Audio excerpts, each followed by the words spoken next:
He's effectively admitting he shot an innocent person. That puts you in a tough spot legally. Suge Knight. He was a very brilliant businessman. Whatever his tactics might have been, whoever he had to step on to get there, his main objective was to just get there at any cost. This music executive was once at the forefront of gangster rap. By co-founding Death Row Records, Suge Knight helped catapult the likes of Dr. Dre, Snoop Dogg, and Tupac to fame, and in turn, played a major role in the commercialization of the genre. However, Knight always carried a reputation for violent intimidation techniques and was arrested on numerous occasions. Suge allegedly hands him a piece of paper without saying anything else about what's on it and says, "This is where we're going next if you don't sign it." And it's Eazy-E's mother's address in the suburbs, wherever he'd moved her. In January of 2015, Knight ran over two men after arguing on the set of Straight Outta Compton, killing Terry Carter and injuring filmmaker Clee Sloan. He was arrested for the attack and pleaded no contest to voluntary manslaughter. People we've talked to said it looked like it was an intentional act. Knight's attorney confirming the mogul was behind the wheel of the truck, but saying it was an accident, that Knight was attacked by two other people and trying to escape. Knight is currently serving a 28-year sentence at San Diego's R.J. Donovan Correctional Facility. Number 9. Robert Blake. As an actor, Robert Blake is perhaps best remembered for his 4-season stint on ABC's Beretta and for starring as Perry Smith in In Cold Blood. I won't go. You'll go. What if I don't? Well then, honey baby, I guess I'll just have to kill you. On May 4th, 2001, Blake's wife, Bonnie Lee Bakley, was shot and killed inside Blake's vehicle, while Blake was allegedly inside a nearby Italian restaurant. Blake was arrested and charged for her death, as a retired stuntman named Ronald Hambleton claimed that Blake had attempted to hire him as a hitman. Now you want to know what happened that night? I'm curious, yeah. No, you're not curious. I am, because you were acquitted. I thought you said you researched all this, so you know what happened that night. Blake was eventually found innocent, resulting in some mixed opinions from the public. Some fans celebrated, while District Attorney Stephen Cooley called the jury, quote, incredibly stupid. Blake was later found responsible for Bakley's death in a civil suit and was ordered to pay her family $30 million. To this day, I hate him. I'm still here. You I'm still here. I didn't die in that box. You got it? I'm still here. Number 8. Phil Spector. It's not often that record producers become famous, but Phil Spector proves the exception. Known for his influential studio techniques, Spector was a superstar throughout the 60s and 70s, working with the likes of the Beatles and Tina Turner. He produced them all, but there are also many stories of his erratic behavior. He was abusive and controlling. Excuse me, camera. He had a habit of threatening people with guns. Spector became a recluse in the early 80s, but re-emerged in 2003 after being charged for the death of actress Lana Clarkson. Mr. Spector was just saying a lot of gibberish. I couldn't make too much of it out. And he made a statement, hey guys, this is just crazy. You guys gotta come in and see this. Spector had shot Clarkson inside his Los Angeles mansion in the early morning of February 3rd.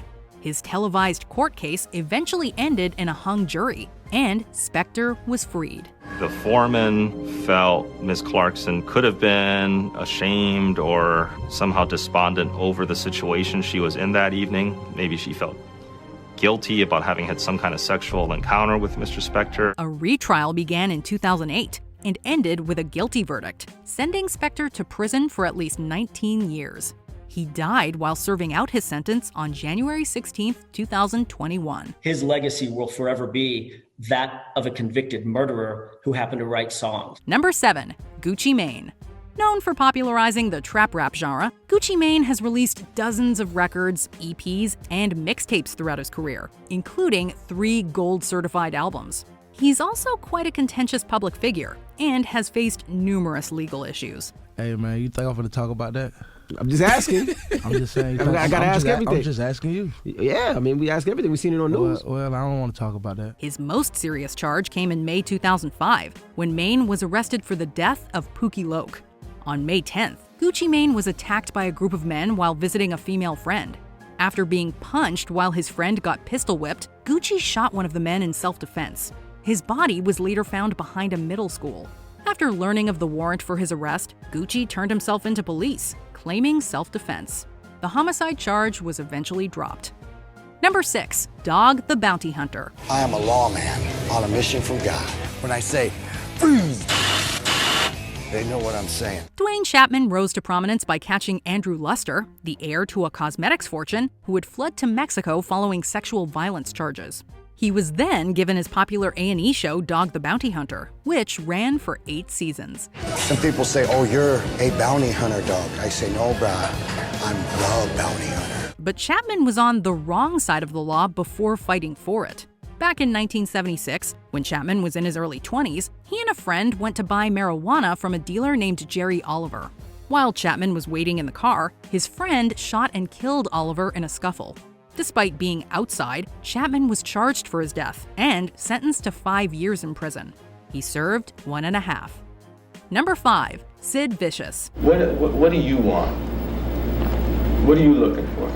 He wants to be a star, man. I just want to have some fun, that's all. Real name Simon Ritchie. Sid Vicious is known as the kind of bassist for the Sex Pistols. He's credited on just 2 songs found on the band's only studio album, with most of the bass work being performed by guitarist Steve Jones. On October 12, 1978, Vicious's girlfriend Nancy Spungen was found dead in Manhattan's Hotel Chelsea.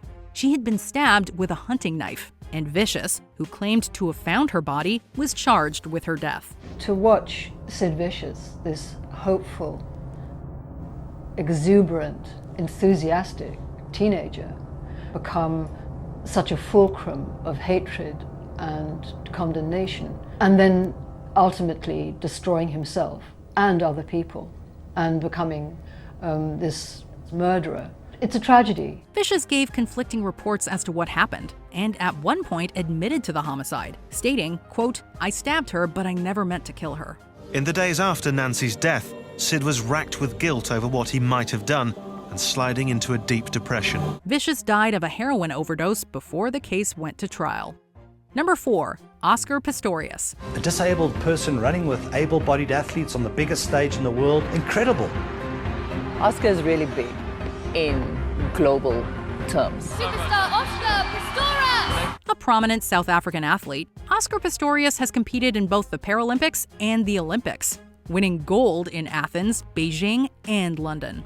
But just 5 months after the London Paralympics ended, Pistorius killed his girlfriend Riva Steenkamp by shooting her 4 times. Pistorius claims that he mistook Steenkamp for an intruder. He's effectively admitting he shot an innocent person. That puts you in a tough spot legally. So I've got to believe that his best hope is for a lesser charge rather than an all-out not guilty verdict. He was found guilty of culpable homicide and sentenced to 5 years in prison. However, a later case appeal overturned the original sentence and charged Pistorius with homicide. According to them, it didn't matter if Pistorius thought he was firing on an intruder, as he failed to issue a warning and had shot to kill. He was subsequently sentenced to 6 years in prison, and this was later increased to 13. The accused has punished himself and will punish himself for the rest of his life far more than any court of law can punish him. Number 3. Aaron Hernandez. When this day began, Aaron Hernandez was a New England Patriots tight end. Tonight, he is the defendant in a murder case. The subject of a Netflix documentary, Aaron Hernandez once played tight end for the New England Patriots. However, his football career came to an abrupt end in 2013 when he was arrested for the shooting death of Odin Lloyd. Lloyd was connected to Hernandez, as he was dating the sister of Hernandez's fiancée. Friends say the two men would often hang out, sometimes even talk football. But prosecutors say something went wrong, shifting their bond from cordial to fatal. The motive behind the killing was never officially established, although some believe that Lloyd knew personal information that Hernandez wanted kept secret. Hernandez was also suffering from a neurodegenerative disease called CTE, and some believe that had something to do with it. Regardless, Hernandez was found guilty of homicide and sentenced to life in prison. He took his own life while in custody. A sad and surprising twist in a once promising young life that went horribly awry. Number 2. Snoop Dogg. A rapper who needs no introduction, Snoop Dogg has been a prominent figure in pop culture since the early 90s. His debut album Doggy Style was a huge success, reaching #1 in America and being certified 4 times platinum. Since the album was released at midnight last night, at this store they've already sold 130 CDs and about 100 cassettes. It could be the hottest album ever. Get it before it's gone. Unfortunately, the recording of the album was marred by an intense legal battle. In August 1993, Snoop Dogg was arrested after a gang member named Philip Walder Merriam was killed near his apartment. Walder Merriam was allegedly shot in a drive-by shooting, with Snoop supposedly driving the vehicle and his personal bodyguard committing the shooting. It was traumatic and didn't know what to do and, who to turn to. He was defended by famed lawyer Johnny Cochran, and following a messy trial in which the prosecution was repeatedly held in contempt, Snoop was officially acquitted. I'm curious, what was going through your mind at the time that the jury was reading the verdict? I left it in God's hand, Abby. That's why I looked so stone-faced. I didn't have no expressions, you know what I'm saying? It was all in her. Before we unveil our top pick, here are some honorable mentions. Michael Jace, actor from The Shield convicted of second-degree homicide for killing his wife. It happened in their Hyde Park home. Ray Lewis, football linebacker indicted on homicide charges after 2 were stabbed. But the white suit Ray Lewis was wearing that night has never been found. Prosecutors suspected it was stained in the victim's blood and that someone took the knives and suit and threw them all away. Jim Gordon, the drummer for Derek and the Dominos, killed his mother in 1983. Claudine Longet, a 60s pop artist convicted of negligent homicide after killing her boyfriend. Number 1.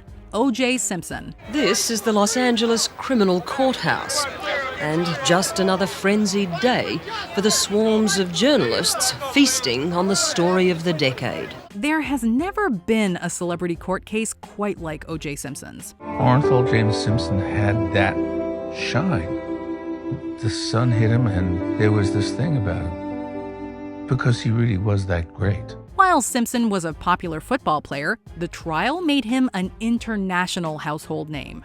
The famous Bronco chase was watched by over 90 million people, various aspects of the trial became pieces of pop culture history, and it is arguably the most famous not guilty case of the modern era.